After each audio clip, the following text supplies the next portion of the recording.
I've got a hangover. Feeling a bit worse for wear today, I'm going to be honest. Hair of the dog, apparently. So, why am I hungover? You're asking. No one's fucking asking. I went to Fort Park last night. One of these creator events that is put together. And I got battered. All right. And there's nothing better than actually going on a Fort Park ride battered with your pals. It's so fun. It is so fun. Yeah, so we went there. I was like, I'm not really going to drink much today because I've got a funeral today. Like a dickhead, I got absolutely rat-arsed. But I didn't even feel too bad until I got back to Hannah's and I was like, babe, I need to be sick. Because we're in a Tesla on the way home, right? So the event finished at 10:30 and I'd had a few drinks at this point and I was mixing because I'm an idiot. And we've booked a cab home. A nice Tesla pulls up, white interior. And we get in, I'm like, yeah, sweet. Like, I'm drunk. I'd probably have another drink if we stayed out. And I'm like, 20 minutes into the journey, it's a 30-minute journey. 20 minutes in, I'm like, ooh. You know, when the head starts spinning and you get that heart palpitation because you're going to be sick. Hannah looks at me and she goes, Callum, we're almost home. Don't. And I'm like, mm-hmm. And what Hannah tries to do when I'm about to be sick is she talks to me, yeah? She starts talking so that it keeps me occupied and I'm not just like gonna throw up. Because when you speak, you actually do feel better. You don't feel like you're gonna be sick. We're about 5 minutes away from home, and at this point I'm like, I'm gonna be sick. I've done the window down and everything, and then Hannah's like, Callum, don't. I'm like, babe. Luckily, very, very luckily, the fresh air from the window saved me, and I wasn't sick in this man's lovely Tesla. Oh my God, could you imagine? I was sick all over his white seats. Oh my God. That would have been so upsetting. Oh, this is not helping either. Oh my God, I feel sick. Met some people last night, which was sick. Joe Weller, sound guy. Who else did I meet? I can't fucking remember. I've got such brain fog today. It's absolutely ridiculous, mate. But yeah, Fort Park, when you're drunk, is fun as hell. Wicked. And do you know what? I much prefer doing, like, these things than going clubbing. Clubbing is so overrated. What is it with clubbing? Like, you walk... have I got a story to tell you lot? Oh, my God. This might have just been the thing that put me off clubbing for the rest of my life. Right. So, we went out for a friend's movie premiere night, yeah? And there was like a plan to go out after, and we went to this place and they decided not to let us in. I don't know why.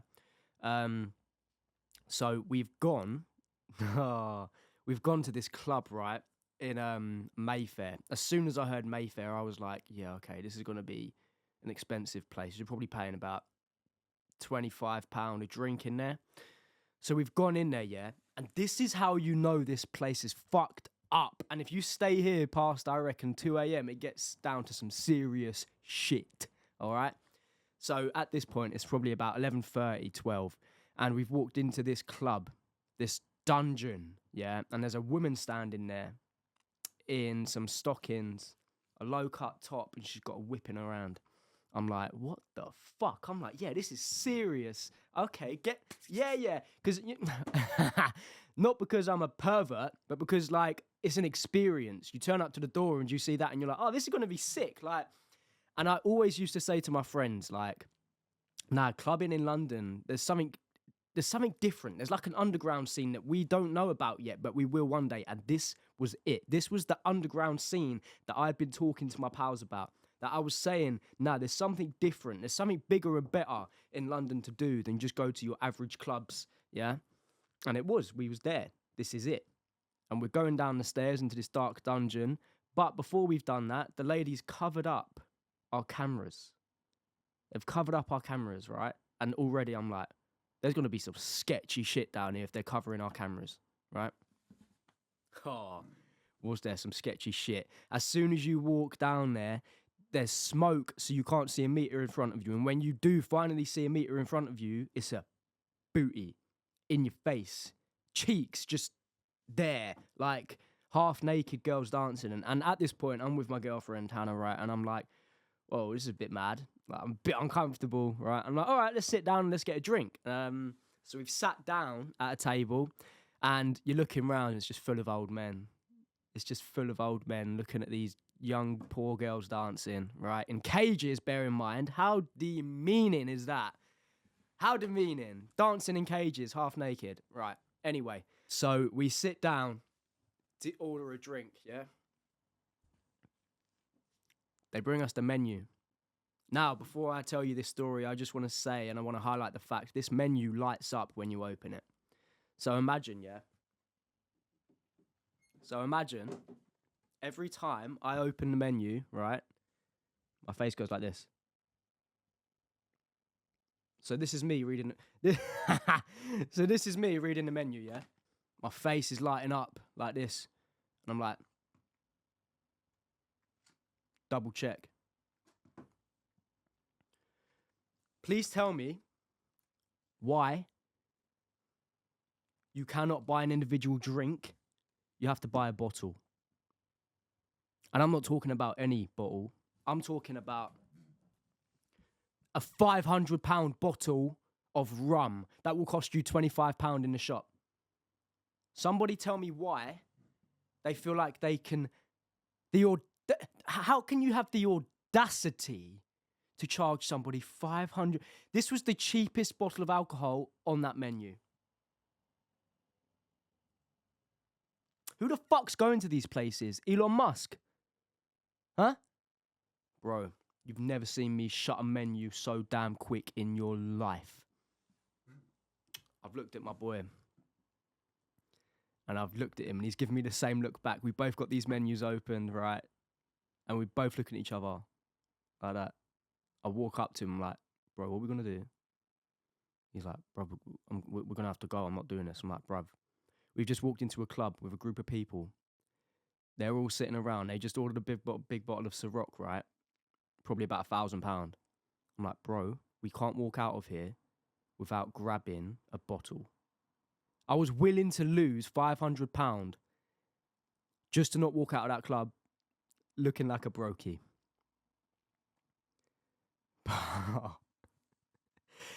And whilst we're standing here debating it, we must have opened the menu 5 or 6 more times. And at this point, we're getting looks. People are looking at us like they're going to order a fucking drink or what. And I'm looking at the menu. I saw at the bottom, it said a beer, £10 for a bottle of beer. I was like, am I a mug? So I looked at my boy again. I said, bruv, we can't do this, can we? He's like, nah. We put the menus down. We walked out of that club with our heads held high. I just know everybody that was in that club said, oh, brokies.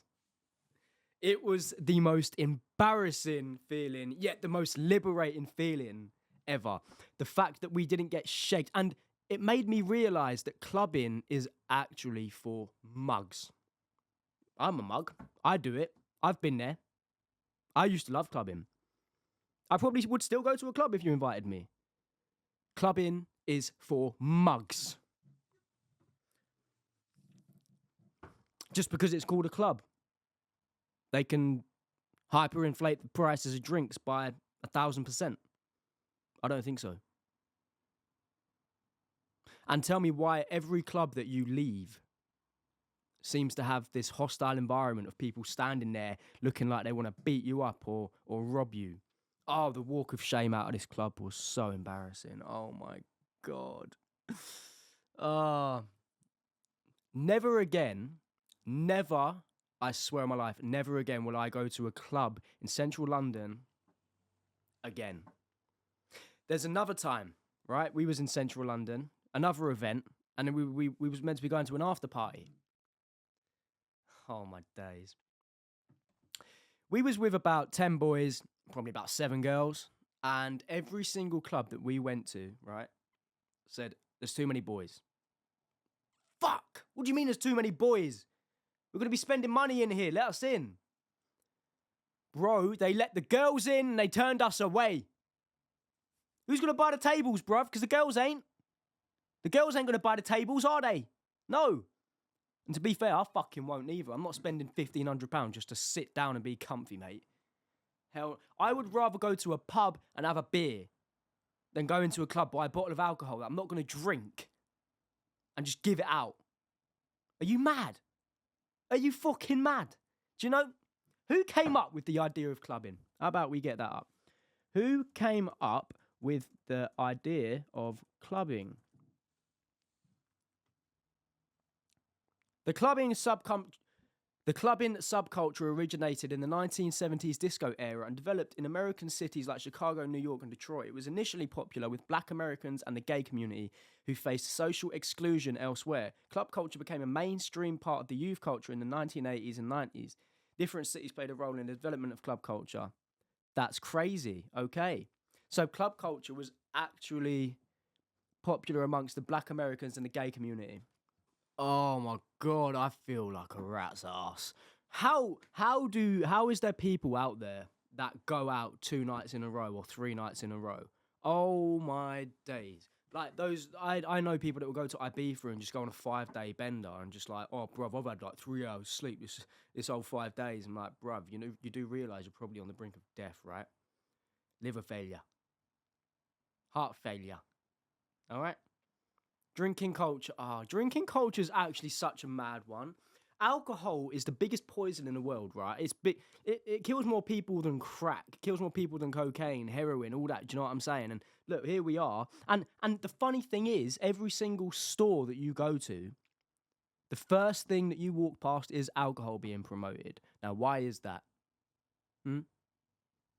Why do they want us consuming alcohol so badly? Why is it not whole foods and vegetables being advertised at the front, or just healthy stuff, you know, gym equipment? Why, when you walk into I want you to do something. When you walk into a supermarket, next time you walk into one, just acknowledge what the first thing you're seeing is, and I guarantee you it's something unhealthy, and most probably it's going to be alcohol or fizzy drinks. How mad is that? Literally, the little Tesco's down the road from me. The front window, the whole front window, mate. Beer. Why do they want us consuming alcohol so badly? Now, I know exactly why. Alcohol, drains the motivation out of you. Because what you're going to do, right? And you'll notice this, if you stop drinking for a week or for a month, you'll notice that, shit, I got so much motivation and energy just to do stuff. But if you drink, yeah, the next day you got a hangover. Oh, I don't want to do nothing today. I feel like shit. I'm just going to lay in bed and eat shit food, right? And then the next day you're feeling like, oh yeah, no, actually, I'm a bit better today. I'm not going to drink today, all right? I'm going to eat a bit healthier, okay? I'm going to eat a bit healthier. The day after that you wake up, oh, I feel amazing. I'm eating healthy. Oh, do you know what? I'm going to have a drink tomorrow. Because it's Friday. You have the drink. You get battered. The same cycle over and over again. By the time you know it, it's been 4 weeks, mate. It's been 4 weeks. And you've put off those things you wanted to do. Because that 1 day of drinking alcohol a week, those 2 days of drinking alcohol a week has realistically fucked up your whole week. Think about it.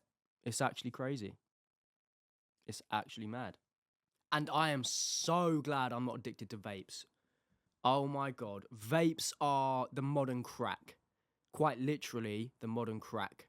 And I'm not joking. I know people who will lose their vape pen and go like mental. Full on like, fucking hell, like, I've lost my vape pen. Like, oh my God, where is it? Like, what, you can't go without it for 24 hours? Nah, bruv, I need it. Bang. They've got another one. They've gone to the shop, they've ordered another one. How? How can you be so addicted to a little plastic thing that you vape flavoured liquid out of? And can I tell you, you guys that vape, right, that disgusting cough you've got, it will go if you stop vaping. My best friend was vaping for like 7 years, right? He had a cough where every time he coughed, I was like, bro, you know that's not good, innit? You should actually get that checked out, because it sounded like he was about to die and his lungs were about to burst. I said to him, bro, you need to get that checked out. He's like, yeah, I know, man. Anyway, he had an epiphany one day. He said, I'm going to stop vaping. Started banging snus instead, so he'll probably lose his teeth in a couple of years. But he stopped vaping. And what happened? He don't have the cough anymore. His lung capacity is better. He don't get out of breath when he runs up the stairs. Vaping is killing you, people. It's killing you. You need to stop it.